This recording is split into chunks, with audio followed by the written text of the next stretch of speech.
राधे श्याम। श्री जगन्नाथ भगवान के चरणों में प्रणाम करते हैं और उनसे निवेदन है कि अपना स्थान ग्रहण करें और मुझे आशीर्वाद प्रदान करें। श्री हनुमान जी महाराज के चरणों में प्रणाम करते हैं और उनसे निवेदन है प्रभु स्थान ग्रहण करें, आशीर्वाद प्रदान करें। भगवान भोलेनाथ के चरणों में निवेदन है स्थान ग्रहण करें, आशीर्वाद हमें प्रदान करें। नगर के इष्ट देवता, कुल देवता, ग्राम देवता, स्थान देवता स्थान ग्रहण करें, हमें आशीर्वाद प्रदान करें। अपना भागवत में स्थान ग्रहण करें, आशीर्वाद प्रदान करें। आइए हम और आप सभी मिलकर के ठाकुर जी के संकीर्तन का आनंद और वंदना करेंगे।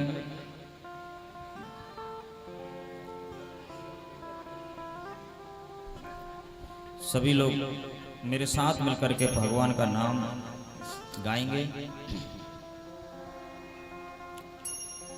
गोविंद मेरो है, गोपाल मेरो है, गोविंद मेरो है, गोपाल मेरो है,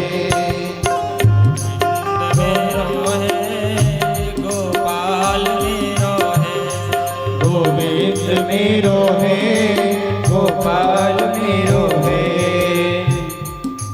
सीता के बिहारी नंदलाल मेरो है, ओ श्री बांके बिहारी नंदलाल मेरो है, सीता के बिहारी नंदलाल मेरो है, ओ श्री बांके बिहारी नंदलाल मेरो है, सीता के बिहारी नंदलाल गोविंद मेरो है, गोपाल मेरो है, गोविंद मेरो है, गोपाल मेरो है। जय हो, सभी लोग ताली बजाते हुए जय हो। राधे जय जय श्री राधे।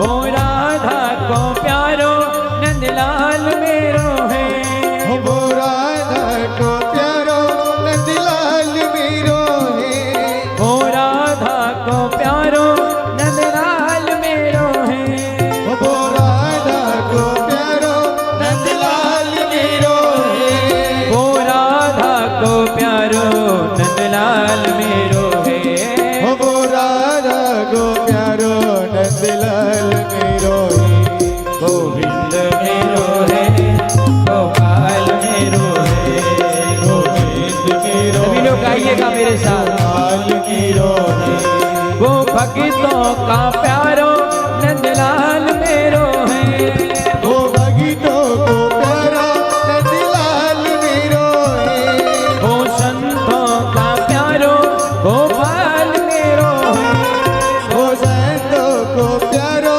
गोपाल मेरो है, वो संतों का प्यारो गोपाल मेरो है, वो संतों को प्यारो गोपाल मेरो है, गोविंद मेरो है,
नंदलाल मेरो गोपाल मेरो है ओ नंदलाल मेरो गोपाल मेरो है मेरो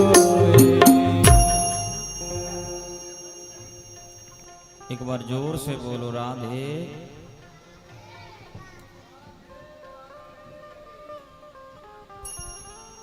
एक बार जोर से बोलो। आनंद नहीं आया, थोड़ा जोर से बोलो। हाँ, पीछे से आवाज आ रही है पर अंदर से आवाज नहीं आ रही। हाँ, सबसे बोल रहे हैं, जोर से बोलो। हाँ। तो कल की बेला में हमने भागवत कथा में क्या सुना? श्रीमद् भागवत की कथा पितरों के लिए कल्याणकारी है। भूत प्रेत योनि में जो जीव रह रहे हैं, जो भूत प्रेत हैं, उनका उद्धार करने के लिए श्रीमद् भागवत की कथा बहुत प्रिय है। हाँ।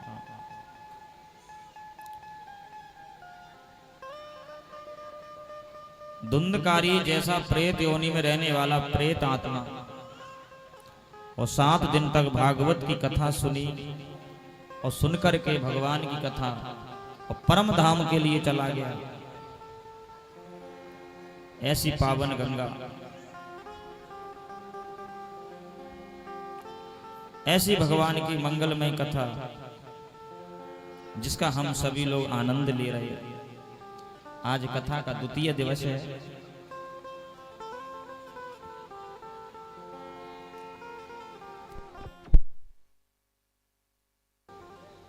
थोड़ा नियम का विशेष ध्यान रखना चाहिए।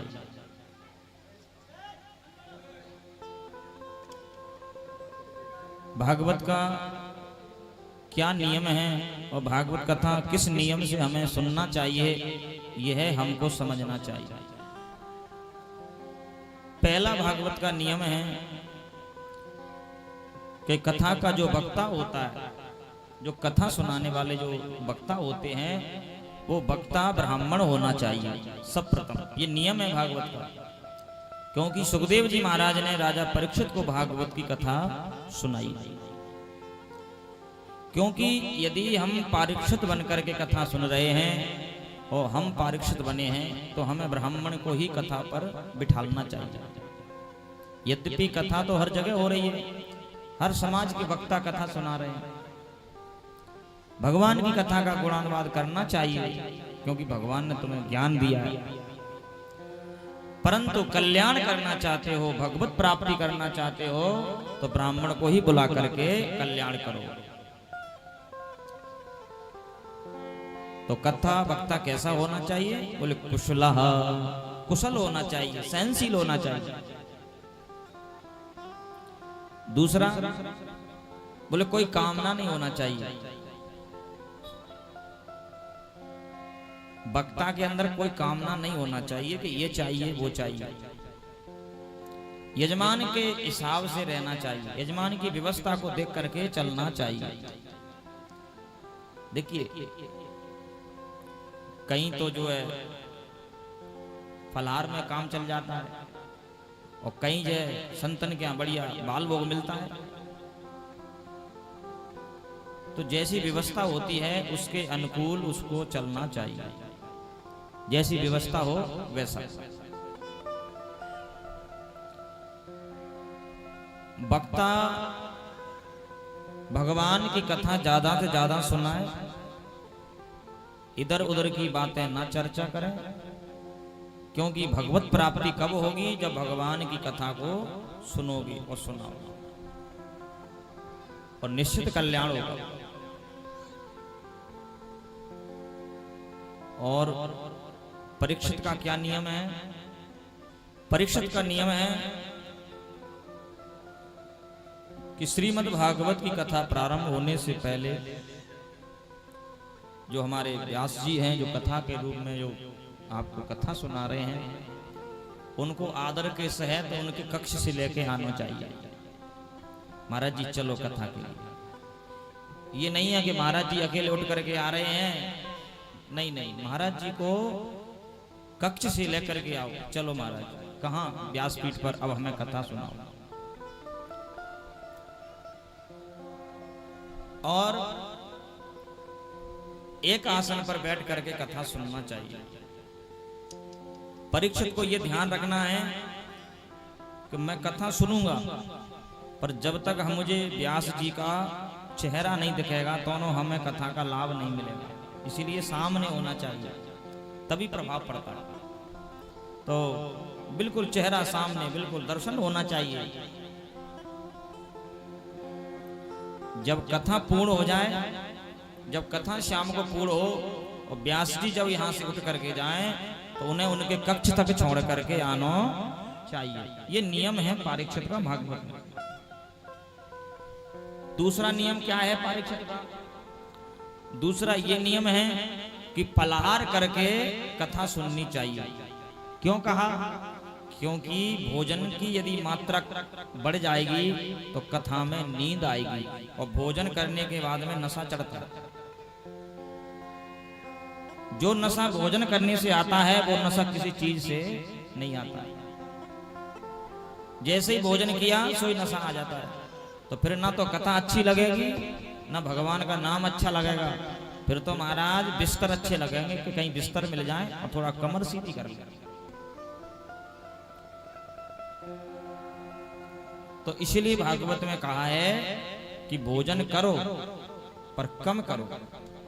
कम भोजन करोगे तो कथा में मन लगेगा।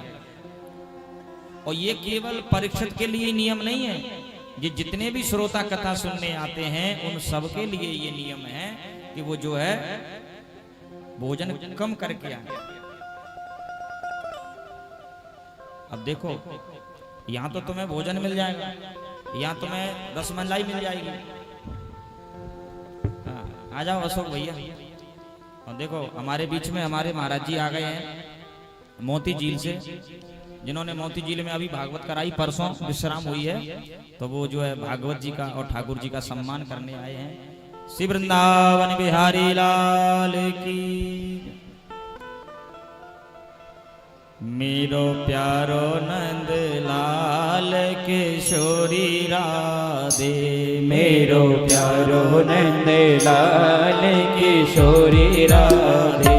मेरो लाल किशोरी राधे, मेरो प्यारो नंद लाल किशोरी राधे। मेरो प्यारो नंद लाल किशोरी राधे। जय हो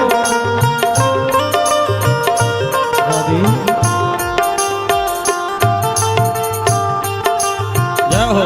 मेरो प्यारो नंद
बोले कृष्ण कन्हैया लाल की जय हो। श्रीमद् भागवत महापुराण की जय हो। हाँ, बैठ जाइए महाराज जी, पीछे आसन लगा, कुर्सी डलवा दो एक दो। और मोती झील से ये भक्त आए हैं, हमारे दर्शन भैया साथ में हैं, तो इन जब के लिए जोरदार ताली बजा करके सम्मान करें। यहाँ भक्त बहुत आएंगे हमारे, क्योंकि इससे पहले 2 कथाएं हमारी होकर के आई हैं, तो खूब प्रचार हुआ है यहाँ का। जीवाजीगंज बाड़े पर कथा चल रही थी, फिर वहां से सीधा मोती झील, और मोती झील से तुरंत ही यहाँ पर आ गए। तो कथा क्या है, निरंतर, तो निरंतर ठाकुर जी का प्रचार होता गया। तो कथा कहाँ सुना रहे थे, परीक्षित का नियम। तो भोजन कम करो, पलहार करो। पहले तो ये नियम है कि फलाहार भी मत करो, पहला नियम तो ये है। परंतु महाराज कलयुग के जीव हैं, किसी को डायबिटीज है, किसी को कुछ है, तो दवाई भी लेना पड़ती है। तो यदि दवाई लेना है तो कुछ खाना पड़ेगा, तो क्या करें, बोले थोड़ा सा ले लो और अपना जीवन भी स्वच्छ रखना है। ये शरीर क्या है, ये शरीर एक मंदिर है, और शरीर के अंदर जो आत्मा है वही परमात्मा है। तो मंदिर की मरम्मत अच्छी रखोगे तो परमात्मा अंदर बैठ करके अच्छा लगेगा। अब परमात्मा अंदर बैठा है और मंदिर चारों तरफ से फूटा है। हाँ, तो मंदिर जो है अच्छा लगना चाहिए, भवन अच्छा लगना चाहिए। तो भोजनम तुम मरमन्य कथा श्रवण कारकम, बोले भोजन करो कम करो, एक टाइम भोजन कर लो और एक टाइम फलाहार कर लो और भगवान की कथा सुनो। जैसे जैसे भगवान का उत्सव आवे कथा में, जो भगवान की झांकी आए, सबसे पहले खड़े होकर के ठाकुर जी का आदर सम्मान करो, उनका वंदन करो, फिर उनका पूजन करो। और मन बुद्धि चित्त श्री भगवान के चरणों में समर्पित करो।